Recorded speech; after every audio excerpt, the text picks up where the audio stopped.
Karena itu saudara, selama summit ini mari buka hati kita. Karena Roh Kudus bisa menguasai kita sedemikian rupa sehingga kita mengenal kebenaran.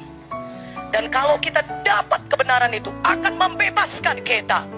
Dan betapa banyaknya kebenaran yang akan kita dengar selama summit ini. Firman Tuhan itu hidup dan berkuasa. Setiap waktu yang saudara pakai untuk dengar firman Tuhan, itu akan membawa Zoe lebih lagi melimpah kepada saudara. Yaitu imannya Tuhan akan lebih lagi ada pada saudara. Dan iman itu adalah mengenai sesuatu yang bukan akan datang, tapi itu adalah suatu hal yang sekarang. Bukankah itu Markus 11:23 berkata, jikalau kita meminta daripada Tuhan, kita percaya, kita sudah menerimanya. Jadi itu sekarang. Hari ini juga ketika saudara buka hati saudara kepada firman, Zoe akan datang lebih limpah lagi pada saudara, sehingga saudara dapat iman. Amin. Dan iman itu berarti saudara sudah menerima apa yang Tuhan janjikan. Saudara percaya saudara sudah menerimanya. Oke, ketika saudara dengar firman ini, saudara percaya, aku Tuhan berubah menjadi lebih seperti Engkau. Haleluya. Haleluya. Nah saudara, saya percaya, saudaraku, Tuhan mau kita semuanya bertambah-tambah limpah. Zoe itu dalam kita, itu kehendak Tuhan. Dan rencananya mengubahkan kita menjadi segambar dengan Tuhan. Memang kita belum sempurna, tentu saja. Tentu saja, bahkan mungkin nanti selama-lamanya pun kita tidak akan mungkin menjadi seperti Tuhan. Amin. Ya, gak mungkin, saudaraku. Tuhan tetap Tuhan, haleluya. Tapi kita diubahkan menjadi serupa dan segambar dengan Tuhan. Makin lama makin nyata kehidupan Tuhan itu dalam kita. Seperti kata Ibu Munte, kita tidak melayang-layang, masih ada tubuh kita. Amin.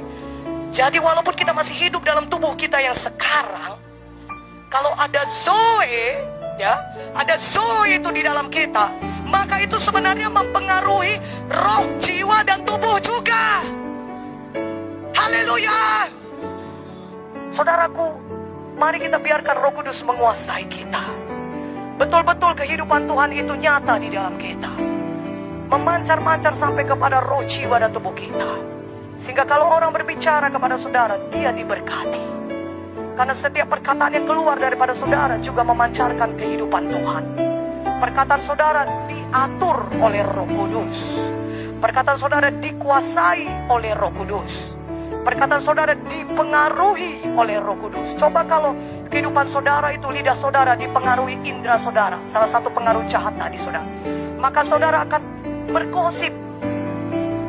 bergosip sepanjang hari. Saudara akan mengata-ngatai orang. Saudara akan suka membicarakan orang. Tapi kalau saudara dikuasai Roh Kudus, setiap kali saudara buka mulut, firman Tuhan yang keluar dari saudara, ucapan yang membangun orang lain yang keluar daripada saudara, kesaksian kemenangan yang keluar daripada saudara, ucapan yang memberkati orang. Haleluya. Yakobus 3 ayat 15 kita baca. 1, 2, 3. Itu bukanlah hikmat yang datang dari atas, tapi dari dunia, dari nafsu manusia, dari setan-setan. Amin. Nah saudaraku, tujuan terakhir dari pengaruh yang manis dari Roh Kudus adalah untuk menjadikan saudara orang rohani, yaitu orang yang memiliki kepenuhan Yesus. Zoe ada di dalam saudara.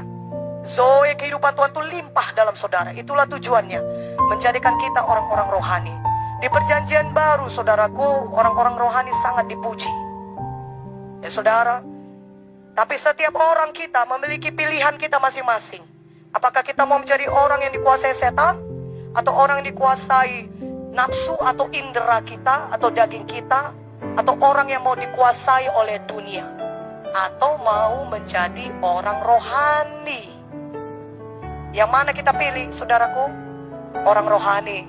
Itulah saudara, kehidupan Tuhan limpah dalam kita. Kita jadi orang rohani. Kita dikuasai Roh Kudus. Roh Kudus yang menguasai roh, jiwa, dan tubuh kita. Semua area di dalam kehidupan kita. Semua bidang. Apakah dalam bidang kekudusan? Apakah dalam bidang hikmat? Apakah dalam karakter? Apakah dalam pelayan? Semua bidang dalam kehidupan kita dikuasai oleh Roh Kudus.